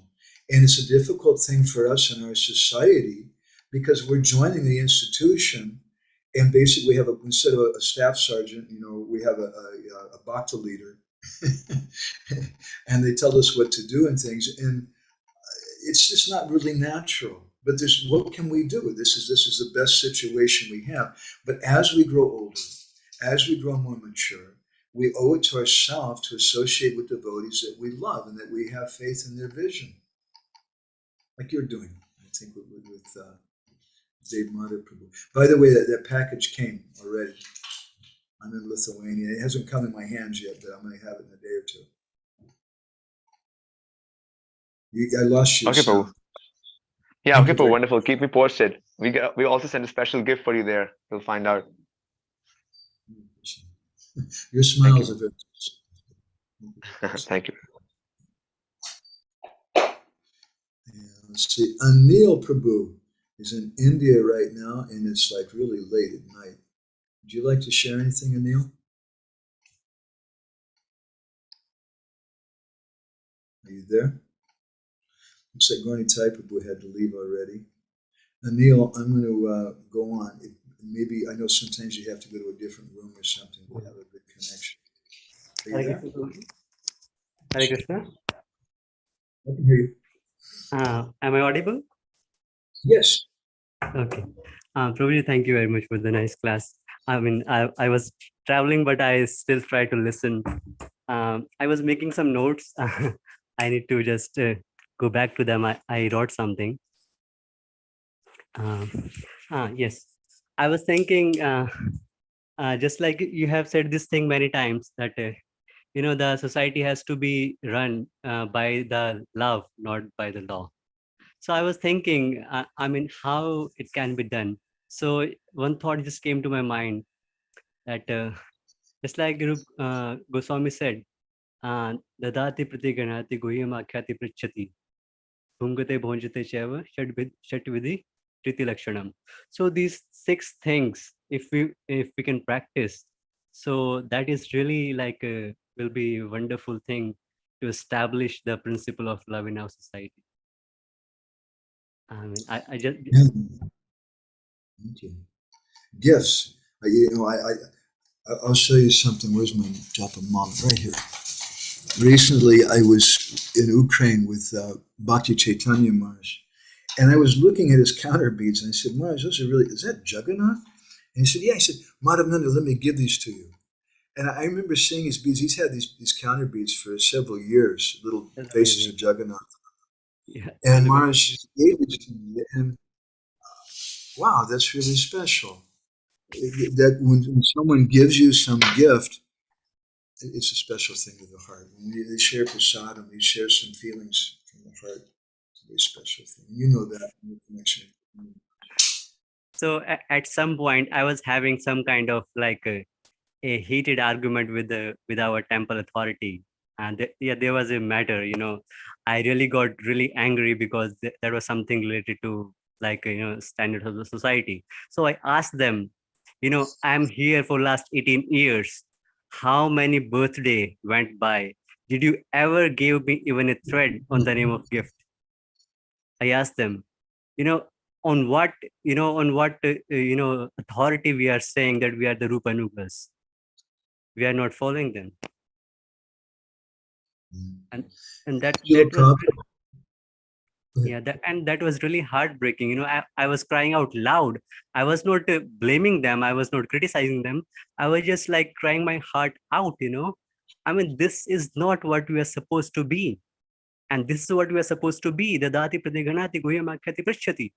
So just like you you were telling the story, and you were listening to them, and then when you spoke, when they were speaking, you were quiet, and when you spoke, they were quiet. So the same thing happened. I've been listening to them, and when I spoke, they were quiet, because they did not have answer.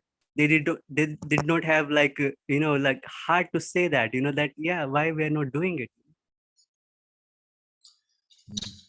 The best thing, the wonderful thing about loving relationships, even if someone treats us wrong, the best way to do it is just to ignore that and to give them love. And that can convince them, that can change their heart. And that's what Srila Prabhupada did. Disciples, so many disciples were nonsense, were doing so many bad things, but Prabhupada just loved them. Devotees sometimes would fall down and go away. They'd come back and Prabhupada would embrace them and love them. Yeah, but the situation, but the situation here was vice versa. So they are on the level of Prabhupada, and I'm on the level of a devotee who left or did not associate with the devotee for a long time. So I was just I just raised this question, why this is, why, the guidelines are there, it's very, very clear that shloka, we born and brought up by the shloka, from the very beginning of our Krishna consciousness. We have been eating, drinking, and sleeping that shloka, day and night. In every lecture, we talk about the shloka, dadati pratiganati guhyamakyati prichati. So, I mean, like this has to be the gold standards on establishing the principle of love. You're 100% right. But you know something, I'll repeat, I'll paraphrase something my Guru Maharaj said, a little a different way, that if they don't behave right, then I should behave right. Maybe they're not acting according to those principles, but that doesn't mean I should not do that. And maybe they're in a superior position, and yes, they're the leaders, and they're demanding respect, which is not correct. That they should evoke that through their love, and that's your point, your correct point to them. But I'm not going to behave like I'm going to give them love, give them respect, but sometimes maybe from a distance. Because I see some motivation or something. I agree. That's with beautiful. You. That's a very good example to share. Thank you. I need to get going. Very much. Yeah. Vikram Keshe Prabhu, you and Mataji are there. Would you like to share anything?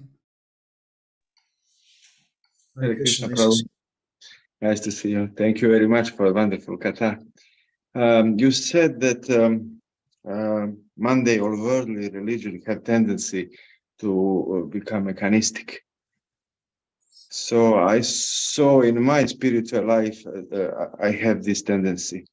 When I chant, sometimes I chant just to finish the rounds. Or when I read or listen to philosophy, I catch myself just want to know some new informations. Or even when I go to tirthas, I just go because others go. Like this, like becoming a robot in some situation. So maybe if you could say a few words how to overcome this. Srila Prabhupada in one lecture in 1972 in Vrindavan, he said that we have to create taste. Anil Prabhu was pointing out that some of the leaders there, Prabhupada said this, he said, we were big preachers, but if we're not able to create taste, we have to give people a taste. So we want to associate with devotees who have taste, who like kirtan, devotees who like to associate with devotees, devotees who like to serve devotees, devotees who like to cook in the kitchen. You guys are cooks. I know so many devotees who really, if they say we need a cook, all of a sudden everybody runs out of the room as fast as they can. They're afraid to cook. But I want to associate with someone who loves the devotees and wants to cook because they love the devotees. That's beautiful. And I want to accept things from, Anil was pointing out about the Dati Pratigrinati, these 6 exchanges. Those exchanges are based on love. If someone comes to you and they're like a politician, they're a temple president, but they want to get you on their side because there's some temple politics and I need to have somebody else on my side. So they come and they give you a gift, something, but you can see it's not really out of love. It's just because they want to get you on their side. Then how does that feel? It feels really bad. It's wrong. It's like we give the example of a construction worker yelling at a young lady and telling her, I love you. You know, the woman doesn't feel happy hearing it. She feels like she needs to go take a bath. It's disgusting. So when those exchanges are done, not on the basis of love, but in some external way, then that's disgusting. So we want to associate with people who are doing them in a genuine way. And therefore, my Gurmaji used to quote Rupa Goswami's Bhakti Rasamrita Sindhu, Swajati Yasya Snigdha Sadhu Sangha Satovare, that we want to associate, first of all, with someone who's Swajatiya. Swajatiya meaning from the same jati, the same caste, or in this case, my Gurmaji used to say from Prabhupada's family, because these are people who understand us. Once I have a friend I hadn't seen in 30 years. He was in California, and he had gone to Radhakund and became a Babaji with a long beard and everything. And somehow he liked what I was doing, and he rekindled our friendship. And after a few exchanges, one day he asked me, he said, "Can you help me to get a visa?" And I was marveling about it because he's there taking shelter of these Radhakund Babajis, but no one can help get him a visa because he's not within his own family. Prabhupada was very concerned that the Indian devotees help the ISKCON devotees get visas that they help take care of them and things. That's what it means to work with your family. And I don't mean to criticize the Radhakund Babaji's, they're great souls, but he's going outside of his Swajati, and it's going to be difficult. Maybe he can function, maybe, I wish him the best, but I couldn't help him. And they're not going to be able to help him get him a visa. So Swajati Ashaya Snigdha, we want someone who's affectionate. Like sometimes someone may be in our family, they may be an advanced devotee, but if they're not affectionate, what's the value? And then the third quality is they should be sadhu. They should be more advanced than me. But if they're not also affectionate to me, then what can I get from it? So we want to go to those places where the devotees who are happy, who have loving exchanges because they want to. I was so inspired in Serbia at the camp, and I saw how you guys were cooking and how so many other devotees were cooking with love. And I saw making that much pizza. It's a lot of work to make pizza, you know.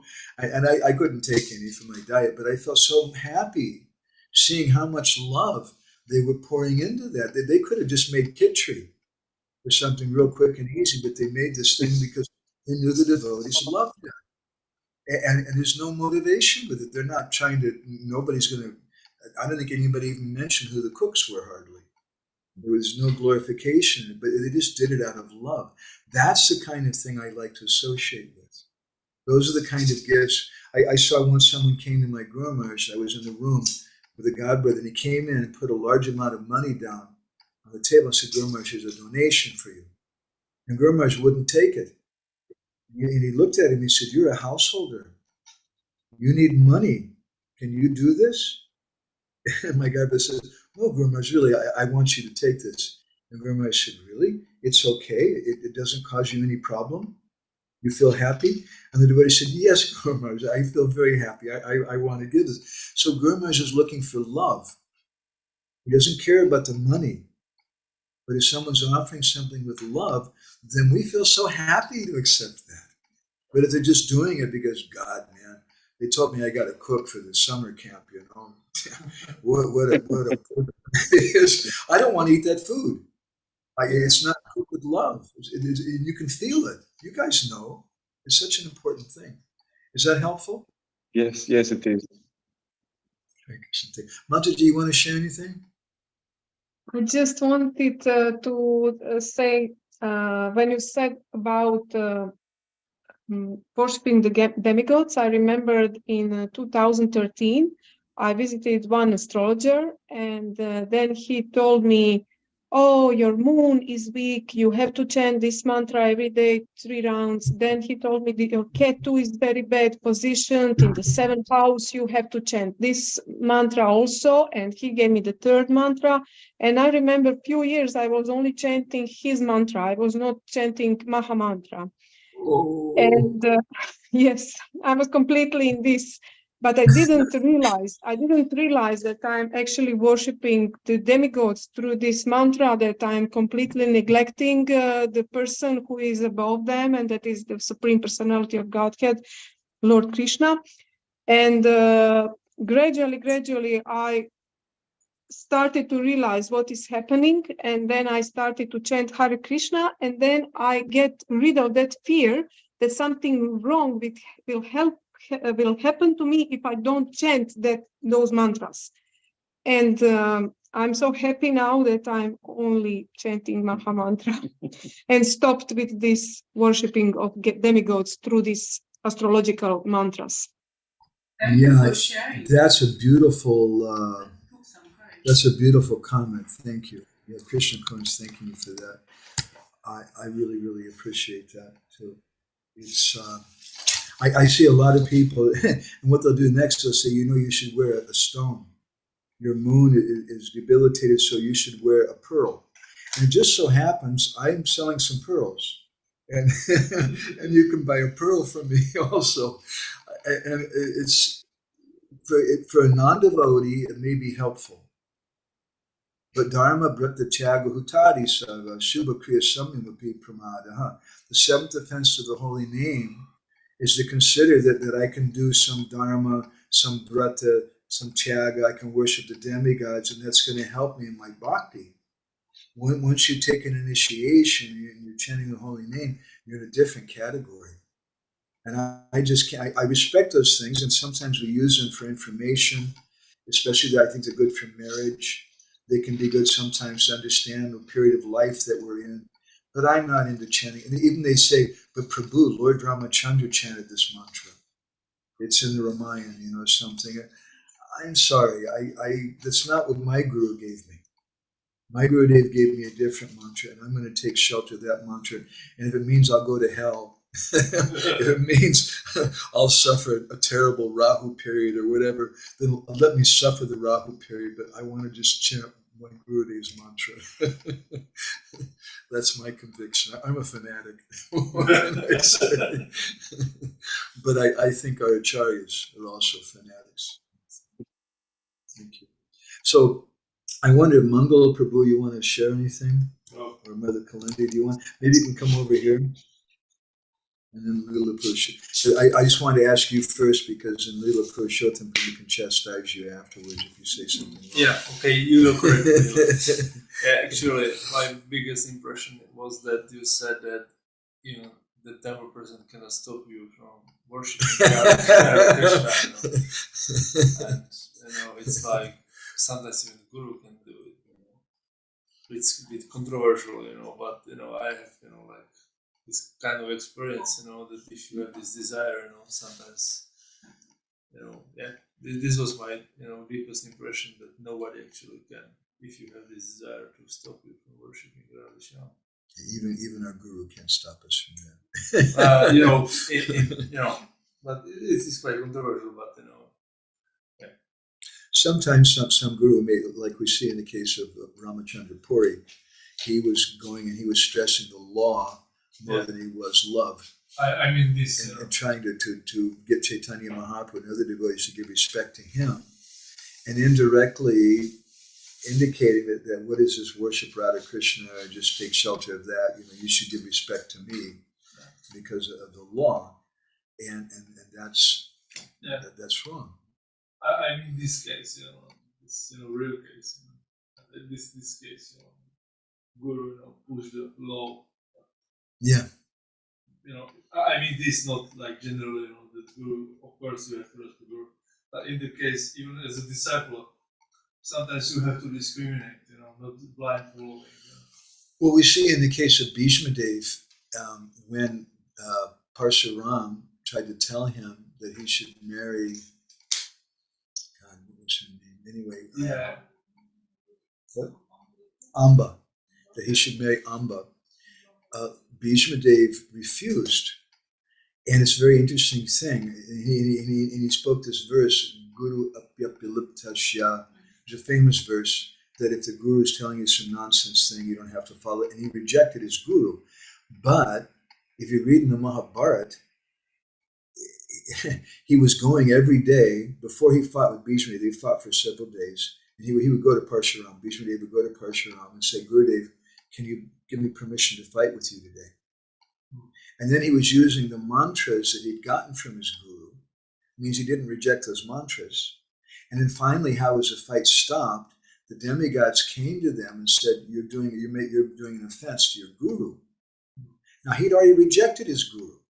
He rejected him and he didn't reject him. He rejected that particular instruction. But he still gave respect to him. And he still considered himself like a disciple. It's a subtle point. Yeah. Okay. Kalindi, do you want to share anything?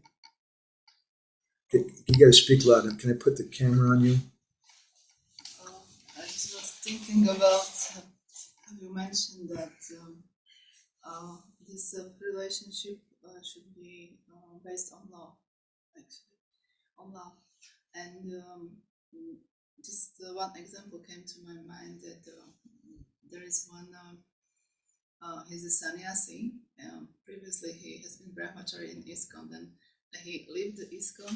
Can someone open the door, Krishna? Someone's knocking on the door. Can you go open the door? And he is doing like his small little preaching and project in France.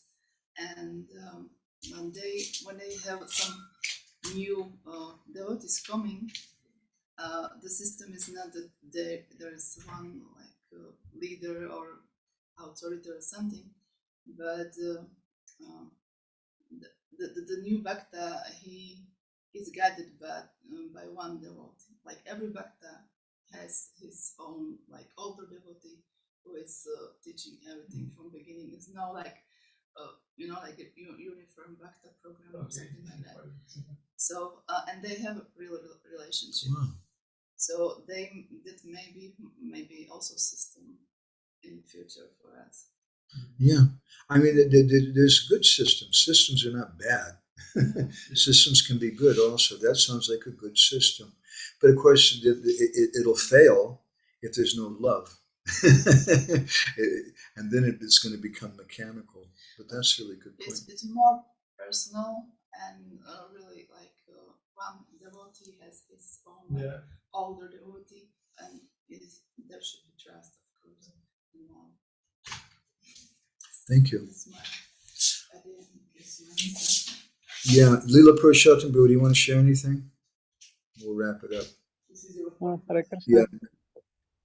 First, I want to not chastise Mangal Prabhu, but to glorify him and thank him that he made himself available to help you when I could not, when it wasn't possible for me. So he said that you were angry with us. What? You said you were angry with us. Did he say? I said you will be angry that I took your service. That's another thing, but I'm not angry. I'm actually very glad because I felt guilty myself that I couldn't avail myself. It was really, I just couldn't see the option how to do it. They've been really, and not only that, they also fed us too. Several times. Jai. Have you been to the darshan at Mangal's altar? Yes. Yeah. He always likes to share his darshan. His Thakurji's. Well, I was there was so many points today actually. I have to say that exactly this verse made me fall in love with Prema-bhakti-candrika, because I was always so impressed with such a straightforwardness on Radha Krishna bhajan. You know, like all of a sudden out of that my little Czech bubble where everything regarding Radha and Krishna is prohibited, forbidden, and whatnot. I could see, and you made few points during your katha in that sense, that we don't wait to worship Radha and Krishna when we are perfect. We worship them and thus becoming perfect. And it's and Prema-bhakti-candrika was the first place that was so strongly telling me this point, like it's not a question how fallen you are and how disqualified you are or whatever, but just put whatever drop of sincerity and honesty you have and give it to worship of Radha and Krishna. So that was always my highlight. And then later on, actually, I came across the Raghunath Das Goswami's Manashiksha, which is also written in that same mood. Like always, Raghunath Das Goswami states the obstacles, the troubles, and the solution is always like so straightforward, so clear. Just take shelter of the devotees, take shelter of worshipping Radha and Krishna, take shelter of worshipping Govardhan. So yeah, straightforward. I would say. So I really like that. Then another highlights were both answers to Radha Jivan Gopal about the Vapu and Vani Seva. Remember, I received this strong impression years back from Srila Gaur Govinda Maharaj, where he quoted this statement from Bhakti Sandarbha, that relationship. And he was, because we were always educated in that, how to say, I don't want to say simplistic, because that could create the wrong connotation, but like Prabhupada's stress on Vani. But we always, or always, I shouldn't say always, but we often take it out of context, and we don't properly see the relationship between the Vani and Vapu. And I remember these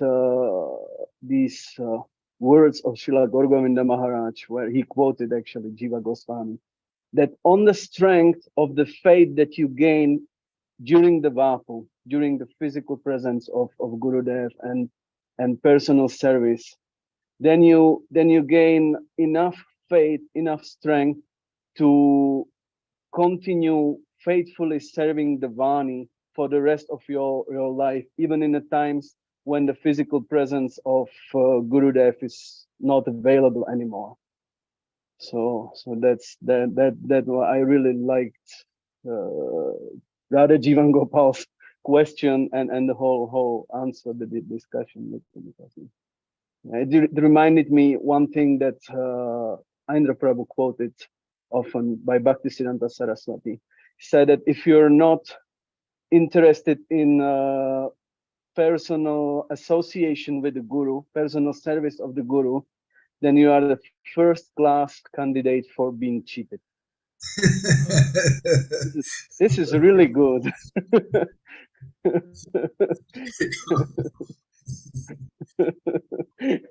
It's perfectly in accordance with your experience, like what you mentioned with those elderly Prabhupada's disciples preaching to you about your accepting shelter of the Guru. It would be for me, it would be the perfect answer. Like if I don't desire to have strong connection, strong relationship with my Gurudev, then how do I know whom I follow? How do I know anything? Actually, I said I want to have what you have. And I'm not exactly. That was actually a really smart answer. Actually, it's so good because they were denying you something they actually got. They had something really special. I better stop. I've got somebody here waiting to see me. All right. Thank you very much. Lila Purushottam Prabhu, I feel like you've been with us the last couple of days because Mangal Prabhu speaks about you quite a lot. It's not all bad what he says. Sometimes he says some nice thing. Someone's affection is remembering you, and especially here in the community. Wow, Lila Purushottam would love this. And he was saying that Lila Purushottam should come, all the devotees from Czech would come to Lithuania sometime for a program with you. Well, we still hope we will get your more of your association here. Yeah, Krishna has been speaking with you. We're hoping that will work on Wednesday. There's a chance it might not, but we're hoping for that. And then there's a backup plan to get everybody together. We're discussing the other. Yeah. One of those options has to go through. That's my prayer. Thank you so much, brother. You're right. Mangal Prabhu has been a real huge help for me. He lets me tease him all the time. Say bad things and all that.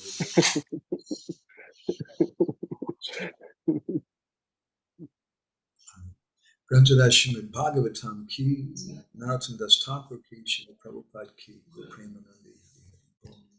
Vanchakalpa Sindhu